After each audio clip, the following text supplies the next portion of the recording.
vou trazer um enquadramento sobre esse tema Boas Novas de uma maneira um pouco profunda, mas com a finalidade de lhe despertar a necessidade da pregação do Evangelho. Amém? Por quê? Porque essa é a missão pela qual Jesus nos enviou, Jesus nos deixou essa missão, pregar o Evangelho. Jesus nos deixou essa missão, anunciar, né, a sua pessoa.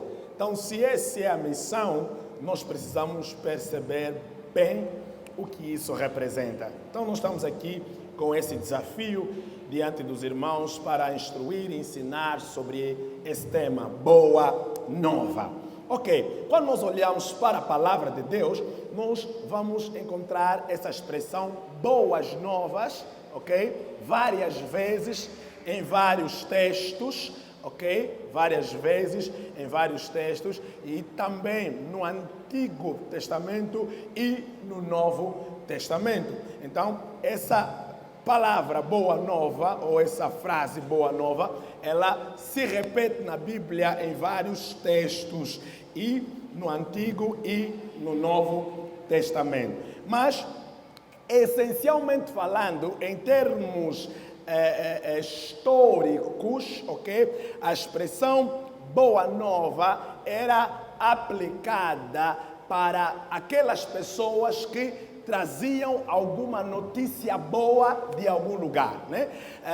Toda uma boa notícia que alguém trouxesse, vindo de um ponto para o outro, era considerado, né, então, essa expressão Boa Nova. Isso poderia ser uma notícia boa de qualquer um outro assunto, mas era muito colocado também nas questões das batalhas. Por exemplo, quando um povo saía para a guerra, saía para batalhar, e esse povo, o seu exército, tivesse na batalha vencendo ou acabasse de vencer a batalha, saía um mensageiro, que também é considerado biblicamente como um atalaia. Essa pessoa corria até a cidade para avisar que o exército do povo em questão havia vencido a batalha. Então, esse mensageiro era considerado como um portador de boas notícias. Um portador de boas notícias. E o que ele levava não era outra coisa senão boas novas. Então, essas boas novas eram aplicadas nesse sentido. No sentido de guerra, alguém que levasse alguma informação sobre a vitória que o povo tivesse ao longo da batalha, ou uma boa notícia que alguém recebesse, né, por intermédio de um amigo ou de qualquer uma outra pessoa. Então, a expressão Boa Nova era aplicada nesse sentido. No sentido de convivência, receber uma boa notícia por uma qualquer outra situação. No sentido de guerra, era o atalaia que voltava da batalha anunciando que o exército do povo em questão havia vencido a batalha e era tido como um portador de boas novas, de boas notícias. Mas algo interessante é que nós lemos a palavra de Deus, e nós, ao lermos a palavra de Deus no livro de Isaías, capítulo de número 52, versículo do número 7, a Bíblia está a dizer: quão formoso é os pés daquele que anunciam as boas novas. Quão formoso é os pés daqueles que anunciam as boas novas. A boa nova, se nós trazemos no sentido etimológico da palavra, a palavra boa nova também significa evangelho. Evangelho também significa boa nova. Ou seja, falar de evangelho ou falar de boa nova, estamos a falar da mesma coisa. Por exemplo, se nós lermos a palavra, vamos perceber que nós temos 4 evangelhos, né? Mateus, Lucas, Marcos e João. E nós chamamos Evangelho segundo Mateus, Evangelho segundo Marcos, Evangelho segundo Lucas, Evangelho segundo João. Mas nós também podíamos chamar da seguinte maneira: Boas Novas segundo Mateus, Boas Novas segundo Marcos, Boas Novas segundo Lucas, Boas Novas segundo João. Podia ser dessa maneira. Então, Boa Nova e Evangelho é mesma. é a mesma coisa. Ok, mas olhamos para o texto que eu falei aqui, de Isaías 52, nós vamos perceber algo. Isaías vai trazer o sentido profético destas palavras boas novas. E aqui se aplicavam em dois sentidos. Primeiramente, o povo de Israel, eles haviam pecado contra Deus. Depois da morte de Salomão, o povo se dividiu em dois reinos, o reino do norte e o reino do sul. Mas eles começaram a se desviar da presença de Deus, começaram a desagradar a Deus, e uma das coisas que lhes aconteceu é que Deus lhes entregou na mão dos seus inimigos, e um dos acontecimentos foi que o povo foi levado cativo para a Babilônia. O povo foi levado cativo para a Babilônia. Sendo o povo levado cativo para a Babilônia, os irmãos sabem que existem alguns profetas que profetizaram durante o tempo do cativeiro na Babilônia. E estes profetas eram tidos como portadores de boas novas, porque estes profetas, enquanto o povo estava na Babilônia, eles profetizavam trazendo a mensagem da restauração de Deus para o povo que estava no cativeiro. Ou seja, eles anunciavam e proclamavam uma mensagem de esperança para o povo que estava cativo, uma mensagem de consolo, uma mensagem de misericórdia, uma mensagem de o povo se voltar a Deus, de maneira a voltar a ter a comunhão e a intimidade com o Senhor na sua própria cidade ou no seu próprio território. Então, esses profetas são considerados como portadores de boas novas. No sentido profético, quando Isaías vai falar isso, quão formoso é os pés daqueles que anunciam as boas novas, ele estava a falar de alguma forma desse conjunto de profetas que durante o tempo do cativeiro babilônico, eles foram profetizando a restauração do povo de Deus, ou seja, o regresso à sua própria terra. Então, aqui no primeiro sentido dos portadores de boa nova, nós vamos ver os profetas. Os profetas são aqui considerados como portadores de boas novas, anunciando a restauração do povo de Israel. Mas se nós avançarmos mais um pouco, nós vamos entender alguma coisa um pouco mais além. É que, quando você vai ler a palavra, vai perceber que Paulo vai fazer menção destas palavras que Isaías fala no capítulo 52, versículo 7, Paulo vai aplicar no contexto da graça, ou no contexto da nova aliança. E Paulo vai dizer, como ouvirão se não tem quem vai pregar? Como vão pregar se não serem enviados? Mas depois ele acrescenta, como está escrito ou como se sabe, quão formoso é os pés daqueles que anunciam o Evangelho. E aqui Paulo vai fazer menção do texto da antiga aliança, mas para contextualizar a realidade da nova aliança. Qual era a necessidade de pessoas serem enviadas para pregar o Evangelho, e os tais que iriam fazer isso iriam ser considerados como aqueles que têm os pés formosos. Por quê? Porque estariam a levar a boa nova, estariam a levar uma mensagem de esperança, de renovo, de restauração. A questão é, irmãos, se na antiga aliança há portadores de boas novas, na nova aliança também há muito mais ainda portadores de boas novas. Se na antiga aliança havia portadores de boas novas para anunciar uma restauração, na nova aliança muito mais ainda. Se na antiga aliança os portadores de boas novas eram uma figura, na nova aliança os portadores de boa nova são uma realidade. Aleluia!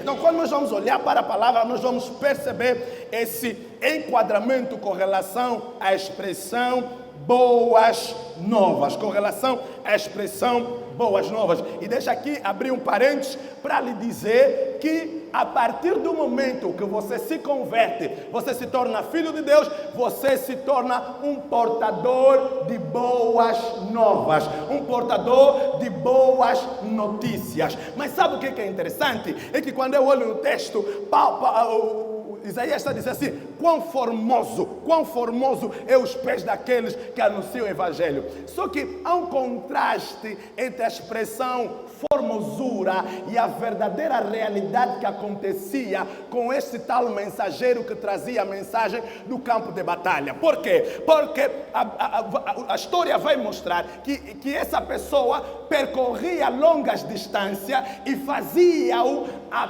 pé. Ou seja, alguns históricos dizem que ele chegava completamente empoeirado, em alguns casos com feridas nos pés, para vir trazer essa notícia. Mas agora a questão é, como é que um pé empoeirado, como é que um pé cheio de feridas está a ser considerado como uns pés formoso? Aleluia!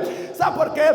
Porque a notícia era tão relevante que a poeira e a ferida já não fazia sentido nenhum, mas sim a mensagem que era levada. Sabe o que eu quero lhe falar? O nível de poeira que podemos apanhar nesse mundo, porque nós estamos no deserto, a igreja está no deserto, e o nível de ferida que podemos ter por causa das lutas enquanto estivemos aqui. Jesus disse: eu não vou orar para lhes tirar no mundo, mas que eles possam vencer, ok? Quer dizer que enquanto estivermos aqui, há um deserto para estarmos empoeirados. Enquanto estivermos aqui, há um deserto que pode causar feridas nos nossos pés, mas há uma mensagem que nós estamos a anunciar, que ela é tão formosa, tão bela, que está acima das poeiras e das feridas.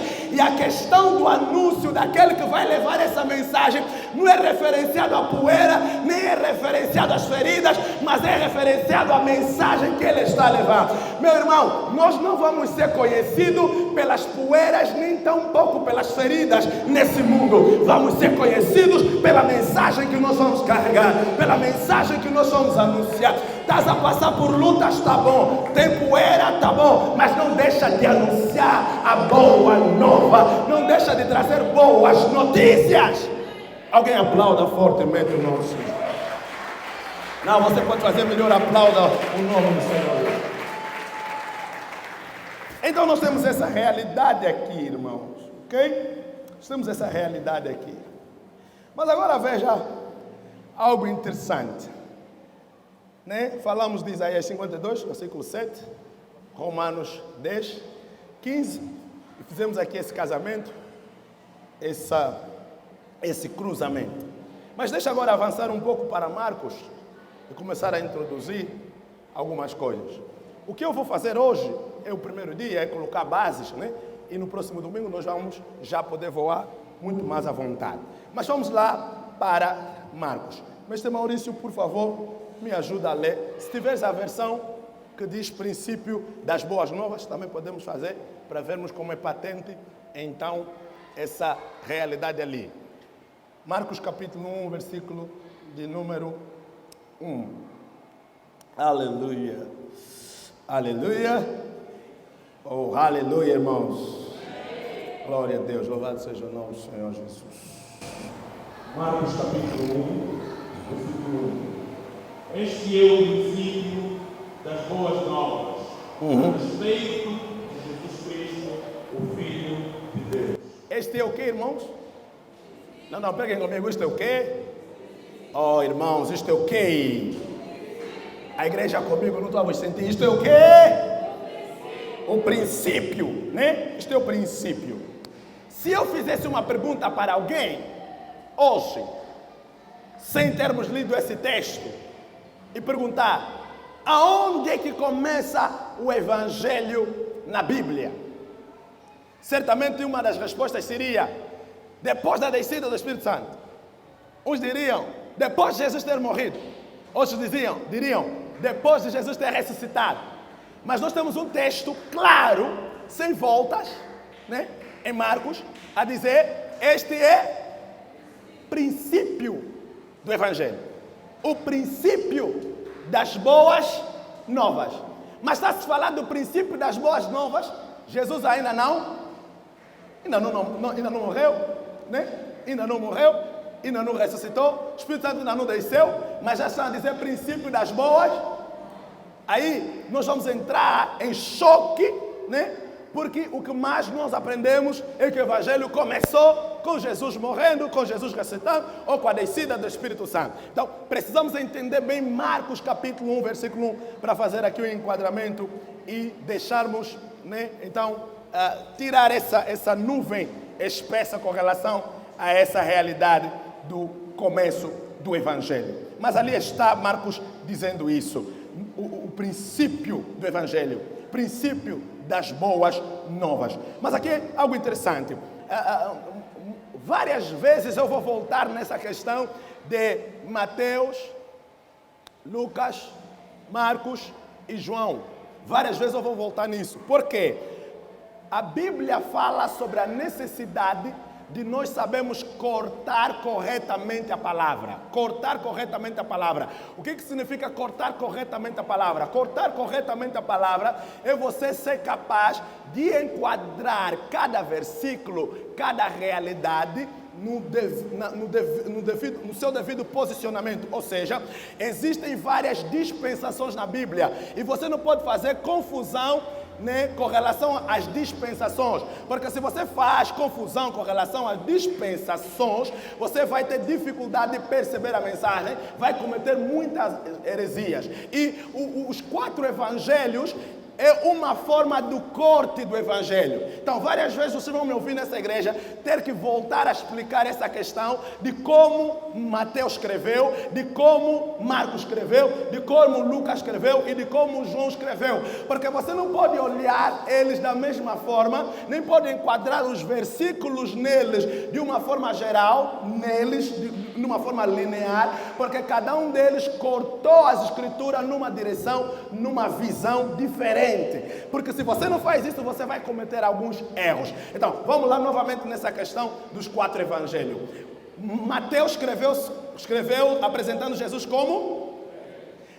Marcos escreveu apresentando Jesus como? Lucas escreveu apresentando Jesus como? Como? João escreveu apresentando Jesus como? Como divino, como Deus, ok? Então, nós temos essa realidade dos 4 evangelhos. Mas agora, há uma realidade aqui que também temos que cortar corretamente entre os 4. Vê, o evangelho segundo Mateus, segundo Lucas, segundo Marcos, ou Mateus, Marcos, Lucas, são chamados de evangelhos sinóticos. Já ouviram falar isso? Diga comigo, sinótico. Ok, evangelhos sinóticos. Agora você vai perguntar, mas por que só esses 3 são sinóticos e João não é? Não, o evangelho sinótico, primeiro, a palavra sinótico significa mesma visão, ok? Mesma visão. O que estão a querer dizer os teólogos ao enquadrar dessa maneira, quando dizem que Mateus, Lucas e Marcos são evangelhos sinóticos, estão a dizer que existe uma visão da apresentação de Jesus, apesar de diferir nessa questão que eu já disse, rei, servo e homem, mas existe uma visão comum entre os 3, é a mesma visão. E qual é a visão? É a visão da apresentação de Jesus como humano. Rei é humano, amém? Servo é humano, amém? E homem é humano.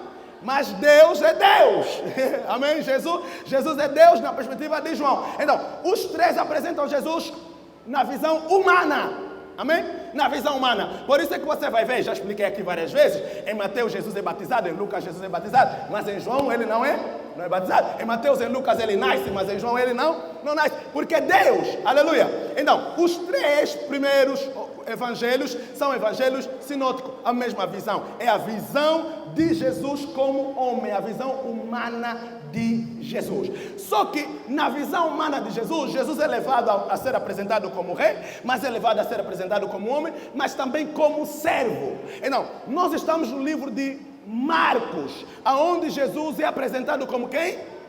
Como servo. Jesus é apresentado como servo. E eu vou agora começar a pegar algumas coisas para você perceber esse enquadramento que eu estou aqui a levar para que você perceba. A pergunta é, por que o pastor foi parar novamente nessa divisão? E por que o pastor está a explicar essa questão do evangelho sinótico? Por exemplo, Marcos e João tem uma diferença na apresentação da pessoa de Jesus. Jesus teve o seu ministério maioritariamente exercido na Galileia do que propriamente na Judeia. Quando João vai apresentar o ministério de Jesus, apresenta mais Jesus na Judeia. Quando Marcos vai apresentar Jesus, apresenta mais Jesus na Galileia. Então, eles têm visões diferentes. Amém? Galileia era uma zona, economicamente baixa, né? Não tão relevante. Mas Judeia já era uma zona um pouco mais das elites, ok? Então, João está apresentando um Deus. Não pode lhe apresentar só assim à toa no bairro. Ele já lhe apresenta em Judeia. Mas Marcos está a apresentar Jesus que se diminuiu. Então já lhe apresenta na Galileia. Porque Marcos está a apresentar um servo. Amém? Servo não se preocupa se vai estar nas elites ou não. Servo, se for necessário baixar o nível mais baixo que for possível, ele baixa. E aí Filipenses vai nos explicar que Jesus, sim senhora, baixou como servo. Aleluia! Não teve por usurpação ser igual a Deus. Mas a Bíblia diz, humilhou-se a si mesmo, tomando forma de homem. E na forma de homem, tomou forma de servo. Não sei se vocês estão a entender algo. Ele está a sair de Deus, ficou homem, mas depois ficou servo. Se for para enquadrar isso nos evangelhos, ele está a sair de João, ficou Lucas, mas depois ficou Marcos. Ele é Deus, ele é homem, mas ele também é servo. Aleluia! A Bíblia está a dizer, princípio das boas novas, princípio do evangelho de Jesus Cristo, Filho de Deus, em Marcos. Marcos está a apresentar um servo. Repito, Marcos está a apresentar um servo. Mais uma vez, Marcos está a apresentar um servo. Vamos lá começar a ver outra vez as diferenças. Quando você vai ler os evangelhos, vai perceber que Marcos não fala muito. Marcos só apresenta as coisas que Jesus já fez. Jesus está a curar, Jesus está a libertar. Em Marcos, Jesus não fala muito. Em Marcos, você não vai encontrar Mateus capítulo 5 a capítulo 7, onde tem o sermão da montanha. Em Marcos não está. Quem tem que falar muito é Mateus, que está a apresentar rei. Marcos não pode falar muito, ele está a apresentar servo, porque servos não falam muito. Servos trabalham mais do que falar. Servos não estão muito atentos em falar, está mais atento em servir, está mais atento em fazer. Se você não está entendendo, já estou a instruir obreiros aqui sem querer. Aleluia! Servo não fala muito, servo trabalha mais. Em Marcos você não vai encontrar as parábolas, irmão. De parábola não tem. Em Marcos você não vai encontrar as profecias, mestre Maurício, longas profecias de Mateus. Não, em Marcos ele não está a falar muito. Marcos ele está a trabalhar mais. Ele é servo em Marcos. Aleluia! Mas agora, se ele é servo em Marcos, significa veio para servir. E se veio para servir, qual é o serviço? Qual é o serviço? A boa nova. Isaías vai apresentar quão formosos são os pés daquele que anuncia o quê? A boa nova. Amém? Isaías, quem é, mestre Maurício? Profeta messiânico. Então Isaías está a mostrar o Messias. Quer dizer, que aquele texto de Isaías 52:7, antes de se referir com relação à restauração de Israel na Babilônia, está se referindo ao próprio Messias, que é Jesus, que veio para trazer a mensagem pelo seu ministério de serviço. Ele veio trazer uma mensagem. O serviço é levar a mensagem. Só que sabe o que é estranho? Jesus está a levar a mensagem, mas no fundo, ele é a mensagem. A mensagem é ele é a mensagem. A mensagem é ele é É isso que Jesus está fazendo. Ele é a mensagem, mas está a levar a...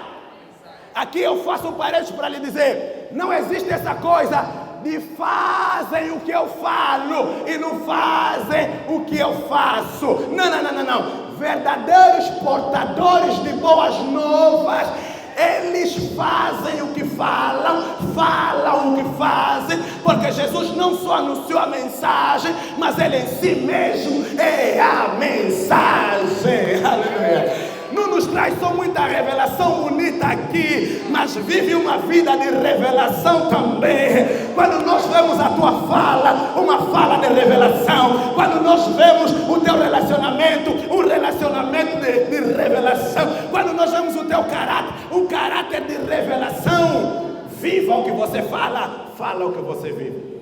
Então Jesus é a mensagem, mas ele já levará amém? Mas à medida que ele vai levar a mensagem, ele vai fazer como? Com os pés formosos. Agora me dá, mestre Maurício, capítulo 4 de Mateus, versículo de número 23. Vamos ver como é que Jesus se cumpre esse texto de Isaías, que os seus pés são formosos, porque ele está a andar anunciando o evangelho de todos os cantos. Aleluia! Então esse texto se cumpre nele. Mateus capítulo 4, versículo 23. Jesus viajou por toda a região da Galileia. Mano, para um pouco, Jesus fez o quê? Jesus fez o quê? Qual é a região? Vê que Mateus está a apresentar Jesus como quem? Como rei. Mas quando ele vai referenciar que ele andou muito, referencia que ele andou Galileia, porque ele está a apresentar o servo que está a andar com os pés formosos, anunciando o quê? O evangelho, as boas novas. Vai lá, mestre. Jesus viajou por toda a região da Galileia, ensinando nas sinagogas, anunciando as boas novas. Ok. E curando as pessoas de todo tipo de doença. Até ali. Andou toda a Gali, fazendo o quê? Anunciando as boas. E na medida que anunciava as boas novas, o que ele fazia? Curava. Onde é evangelho, a cura, irmãos. Onde a palavra cura, aleluia. Onde a verdadeira evangelho cura acontecem, aleluia. Glória a Deus, nós já vimos muitas curas acontecendo aqui. Se você está aqui, você está doente, creia nas boas novas. Elas têm poder de manifestar cura na tua própria vida. E Jesus vai andar e vai confirmar quão formosos são os pés daquele que anuncia o Evangelho. Mas nós estamos em Marcos. Em Marcos ele é servo. Se é servo, ele está a fazer um serviço. E já vimos que não está a falar muito, mas está a trabalhar mais do que falar, amém? Há crentes na igreja que falam mais do que trabalhar. Você tem que trabalhar mais do que falar, amém? Trabalha mais do que falar, fala pouco, trabalha. Acho que no domingo passado eu falei nisso, né? Menos falas, amém? Mais trabalho, aleluia. É isso que nós queremos do MEFD, é isso que Deus quer de nós. Menos palavras, mais trabalho. E o trabalho não é outra igreja, o trabalho é anunciar as boas. O trabalho não é... Quando o pastor está dizendo, muito trabalho, igreja, não tem outro fim. O fim é ganhar almas. Significa, irmãos, se nós não estamos a ganhar almas, irmão, não estamos a trabalhar. Alguém entendeu o que eu disse? Não, vou repetir, porque eu expliquei no princípio qual é o objetivo dessa série. Se nós não estamos a ganhar almas, não estamos a quê? Não estamos a trabalhar. O trabalho é ganhar. Jesus é apresentado como servo em Marcos porque está a anunciar o evangelho do reino, está a anunciar as boas novas, e ele vai falar sobre arrependimento, aleluia. Se há trabalho, almas têm que se converter. Estás comigo? Se há trabalho, almas têm que se... Não, vamos repetir isso, igreja, repete isso. 1, 2, 3, se há trabalho, se há trabalho, se há trabalho, almas têm que se converter. E a pergunta é, se almas tiverem a se converter, essa sala vai continuar ali nessa dimensão que está durante os 3 meses que nós estamos assim, sem avançar? Vai? Não. Se almas tiverem a se converter, o número de cadeiras vai aumentar, o número de pessoas vai aumentar, porque estão a se converter. E nós estamos a dizer, só há trabalho se há pregação do Evangelho. E quando há pregação do Evangelho, almas se convertem. E se almas se convertem, o número cresce. E se o número cresce, daqui a pouco esse espaço já não chega. Daqui a pouco um culto já não chega. Daqui a pouco precisamos de 2, 3 cultos. Daqui a pouco precisamos edificar um edifício aqui ou sair deste lugar. Não sei se vocês já entenderam. Amém? Então temos que trabalhar. Trabalhar. Jesus está a trabalhar, está a anunciar. E o trabalho é ganhar almas. Amém? Aí Marcos vai começar e vai dizer assim: princípio do Evangelho. Amém? Princípio do Evangelho. Princípio das boas novas. Aleluia. Princípio das boas novas. Mas só que esse princípio das boas novas, quem vai aparecer lá a começar com as coisas? Quem é? Quem vai começar, irmãos? Vocês conhecem Bíblia? João Batista. Amém? Mestre vos ajudou. João Batista vai começar. Amém? João Batista começa. E começa onde, irmãos? Oh, irmãos, olha lá. No deserto. Começa no deserto. Mas quem é João Batista, irmão? Quem é pai de João Batista? Quem é Zacarias? Mas sacerdote opera no deserto ou opera no templo? E João Batista está a fazer o que no deserto? Esse sacerdote qual? Que em vez de estar no templo, está no deserto. O que João Batista está inicialmente, como o texto está a dizer, princípio do Evangelho, o que João Batista está a mostrar é que aqui já começou outro princípio sacerdotal. Já não é do templo, agora é do deserto. E se você muda o sacerdócio, você mudou o serviço. Se você muda o sacerdócio, você mudou o serviço. Se João Batista já não está no templo, significa que o sacerdócio mudou. Se o sacerdócio mudou, o serviço mudou. Se o serviço mudou, a estação mudou. Se a estação mudou, o testamento mudou. Aleluia. Então aí, João Batista vai começar. Por isso é que está a dizer princípio do Evangelho. O sacerdócio já mudou, mano. Só que o pessoal está distraído. Há muita gente que não está a entender que sacerdócio já... Uns estão a continuar no templo, enquanto não estão a perceber que tem o João Batista no palanca. Xarabarabassata. Não me interpretem mal, teólogos, né? Estou a fazer aqui uma contextualização. Aleluia! Você precisa perceber, entender os tempos. Tem pessoa que está no templo, ou Edson, mas Deus já não está no templo, Deus está no deserto. E você precisa entender isso. Então, é princípio do Evangelho. João Batista começa a pregar. E no princípio do Evangelho, o que é que João Batista faz? Apresenta o Cordeiro. Batiza Jesus. Apresenta ele. É o princípio do Evangelho. Diga comigo. Injeção. Germinação. Terminação. Isso é o quê? Princípio do Evangelho, no fundo, o que está acontecendo em Marcos, quando ele diz princípio do Evangelho, é uma injeção. É isso aí, uma injeção. Mas o que é germinação?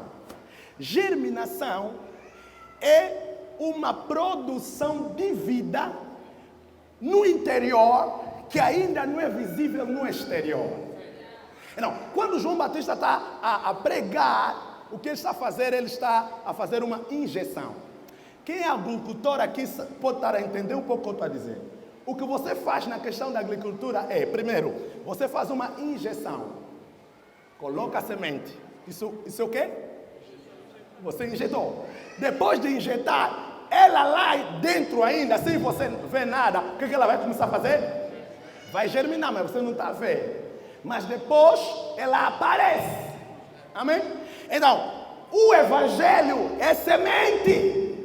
Se o Evangelho é semente, não pode só aparecer assim, pá. Não. Se o Evangelho é semente, tem que ser semeado, vai germinar, depois aparece. No fundo, Jesus na cruz morrendo e ressuscitando, não era mais uma injeção, nem uma germinação. Era necessariamente uma apresentação. Amém? Só que, quando o processo da injeção começa e o processo da germinação começa, significa que também há um processo de terminação. Por isso é que ele já está falando sobre o princípio do Evangelho, e ao falar do princípio do Evangelho, no fundo ele está fazendo uma injeção e está a produzir uma germinação, só que essa germinação tem que gerar uma terminação. Por isso é que João Batista já não pode vir como sacerdote no templo, tem que já ir no deserto, porque ele já está a terminar o serviço sacerdotal anterior, e está a começar com um novo. Mas dentro dessa sequência de injeção, germinação, que gera uma terminação, e depois o Evangelho é plenamente apresentado por Jesus na cruz e por sua ressurreição. Alguém aplauda fortemente o nome de Jesus.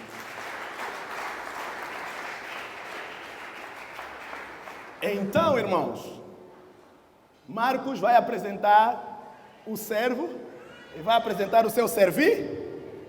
Diga, Marcos vai apresentar o servo e vai apresentar o seu serviço. Vou terminar com isso que eu vou introduzir agora. Veja, diga comigo, boas novas. O que é boas novas, por outras palavras?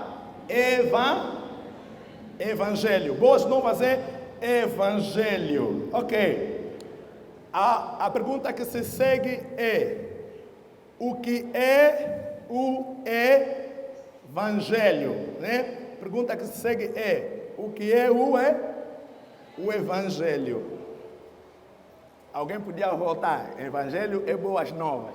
Mas o que vai acontecer? Vamos continuar num círculo, né? O que é boa nova? Boa nova Evangelho. Evangelho é o quê? Evangelho é boa nova. Aí vamos ficar aí. Mas eu quero te tirar daí hoje. Amém? Quantos querem sair daí hoje? Quantos querem crescer na revelação? Quantos querem crescer no conhecimento? Ok, quando estamos a falar do Evangelho, o que nós estamos a falar, por outras palavras, o Evangelho é o cumprimento do Antigo Testamento. Ok? O Evangelho é o cumprimento do Antigo. Se o Antigo Testamento se cumpre, o Evangelho... eu prego ou paro? Estão comigo ou não? Está muito alto ou como é que é? Ok. O Evangelho é o cumprimento da antiga quê? Antiga aliança. Ou o cumprimento... Sim, o cumprimento da antiga aliança. Ok? O cumprimento do Antigo Testamento. Se o Antigo Testamento se cumpre, o que aconteceu? O Evangelho se cumpriu. Mas agora a minha pergunta é: o que é o Antigo Testamento? Vamos seguir a sequência? Primeiro, boa nova o que é? Evangelho. Evangelho o que é? Cumprimento do Antigo Testamento. Cumprimento, o que é o Antigo Testamento? Para depois falarmos do cumprimento dele, né? O que é o Antigo? Antigo Testamento é... Alguém vai? Promessas, profecias e leis. Amém? E a Bíblia vai falar isso, Paulo. Não tenho tempo para abrir os textos, me fatigaram no projetor, mas vai. Antigo Testamento é promessas, profecia e lei. E Paulo vai dizer que as promessas, as profecias e a lei são do povo quê? Dos judeus. Porque ele vai dizer, deles são as promessas, as profecias e a lei. Ok? Então, ele vai mesmo já categorizar que essas três coisas é o Antigo quê? Testamento. Várias vezes você vai encontrar essa expressão, promessas, profecias e lei. Jesus, quando aparece depois de ressuscitar, começou a falar com os dois camaradas que estavam no caminho de Emaús. A Bíblia diz que começou a lhes ensinar de Gênesis a Apocalipse, né? Como era necessário se cumprir o quê? As promessas, as profecias e a lei em quem? Nele. Ou seja, o cumprimento do Antigo Testamento se manifesta em quem? Em Jesus. Mas ainda não estamos a falar do cumprimento, estamos a falar do que é o Antigo. Mas nós falamos que o Antigo Testamento o que é? Promessas, profecia e lei. Ok, se o Antigo Testamento é promessa, profecia e lei, o que vai acontecer com as promessas? Primeiro, qual é a primeira promessa que vai aparecer na Bíblia? Quando Adão peca, Deus aparece para ele e dá uma profecia, ou uma promessa, vou aqui considerar, uma promessa. Qual é a promessa? Que a semente da mulher iria fazer o quê? Pisar a cabeça O que é que nós temos ali? Uma promessa. Que a semente da mulher vai pisar a cabeça da... Quando Deus vai aparecer a Abraão, Deus lhe dá uma Qual é a promessa?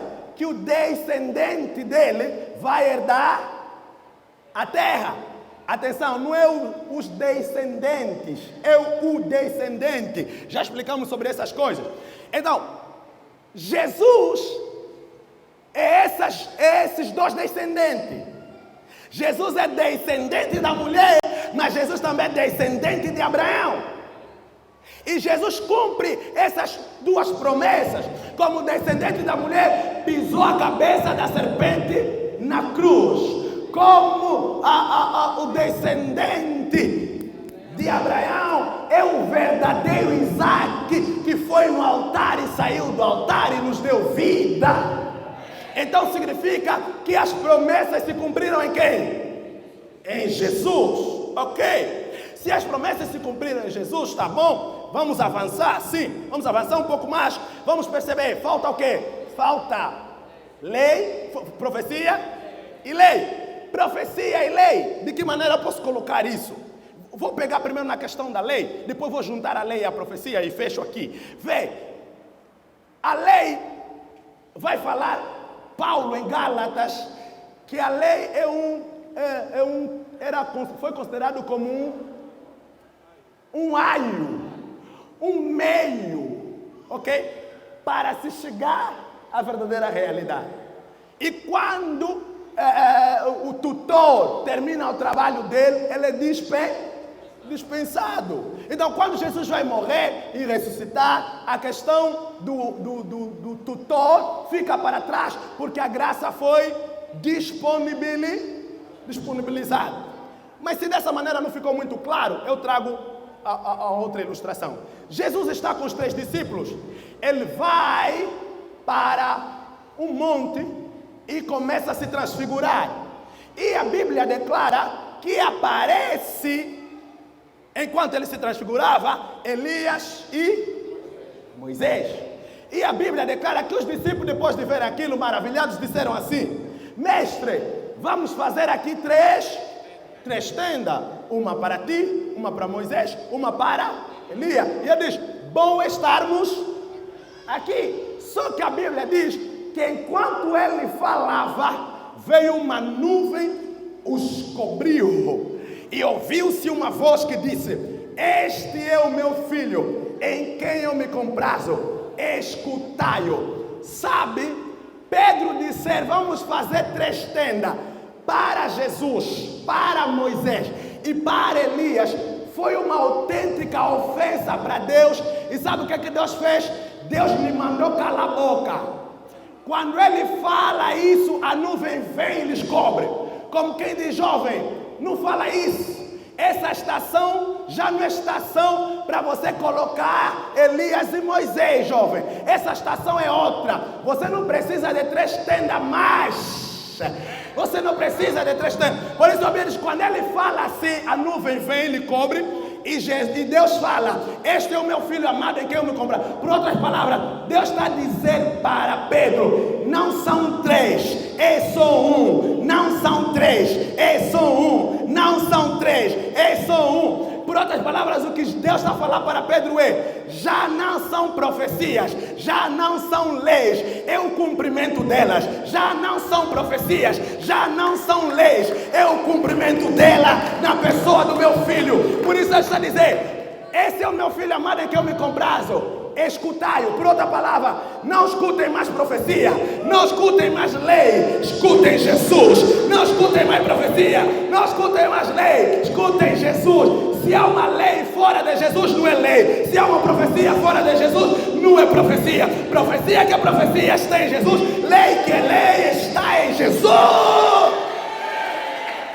Oh, aleluia!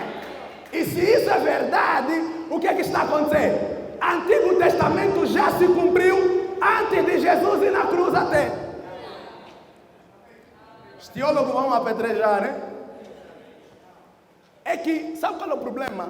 É que nós queremos controlar as coisas espirituais na linha do tempo. Não funciona. Não sei se você entendeu o que eu disse, vou repetir. Você quer controlar as coisas espirituais na linha do tempo?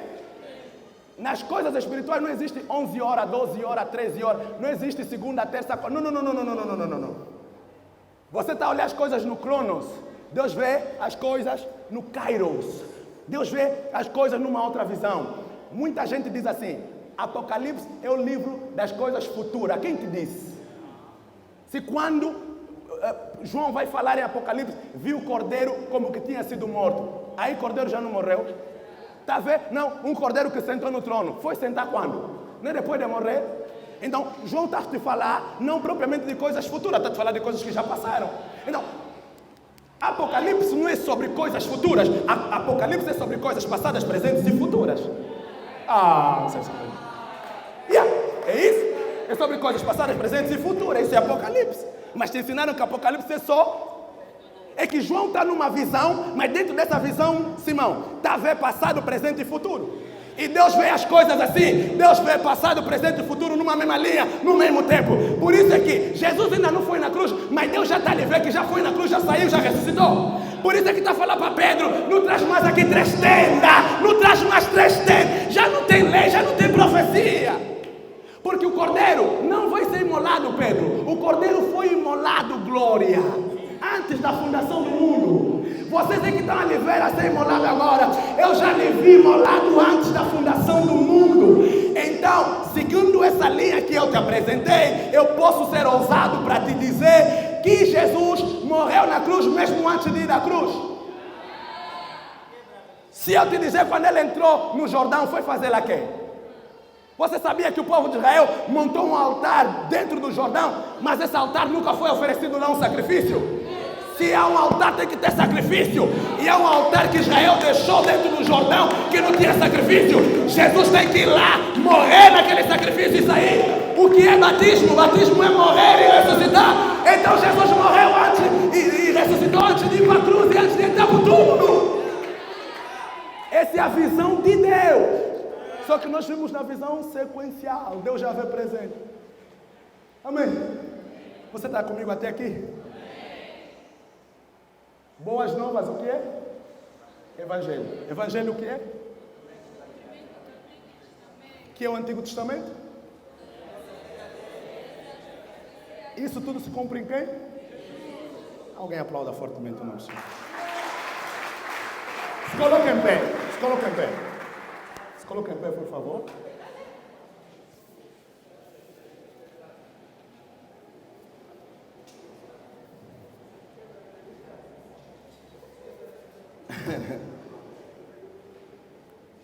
Estamos a falar de boas, mas já percebemos que quem é a boa nova?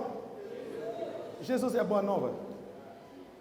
Falei de promessas, profecia e falta uma coisa. Prefigurações. Diga comigo, prefigurações. Prefigurações. Ou seja, quando estamos a falar de prefigurações na Bíblia, estamos a falar de tipos. Ok? E os tipos estão na Antiga Aliança, são a sombra. Mas elas precisam se cumprir em quem? Em Jesus. Por outras palavras, Isaías é um tipo. Foi no altar e saiu do altar.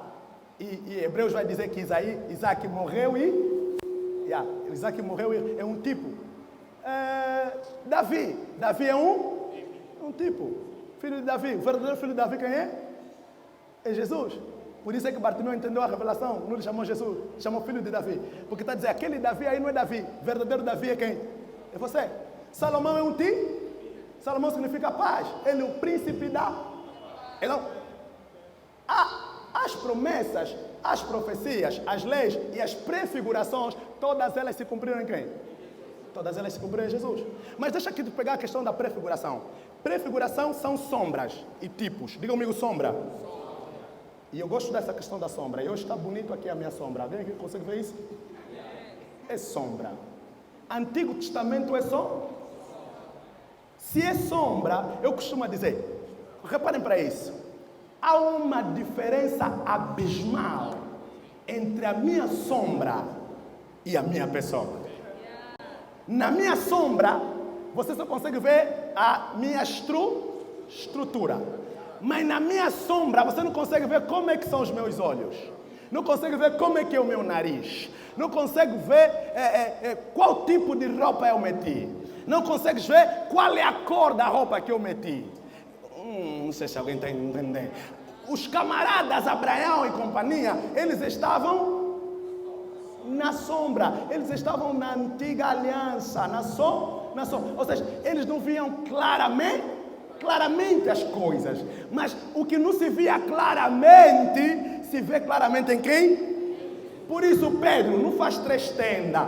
Ouça o meu filho. Por outras palavras, o evangelho não é outro. O evangelho é Jesus. A boa nova não é outra. A boa nova é Jesus. Deixa eu dizer, em Jesus tudo ficou mais claro. Em Jesus tudo ficou mais esclarecido. Em Jesus está tudo completo. Ou seja, a minha sombra me representa, mas ela não me representa completamente. Abraão tem a ver com o evangelho, mas não é o evangelho totalmente. Isaac tem a ver com o evangelho, mas não é o evangelho completamente. Os cordeiros oferecidos lá atrás têm a ver com o evangelho, mas não é o evangelho completamente. Tudo fica completo, o quadro fica perfeito na pessoa de Jesus. Por isso, não é evangelho sem Jesus.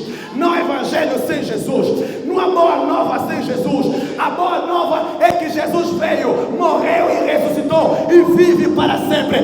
Mestre, vamos anunciar isso. Vamos anunciar que Ele morreu, que Ele ressuscitou, que Ele vive para sempre. Mestre, vamos sair para as ruas, vamos pregar o evangelho. Mestre, vamos aumentar o número de pessoas nesse lugar que verdadeiramente se encontraram com Jesus. Se multiplica, não por causa do nosso ego, mas se multiplica porque o evangelho está a ser pregado, o trabalho está a ser feito e almas estão se convertendo e o número está crescendo. Quando estão comigo nisso, celebra fortemente o nome do Senhor Jesus.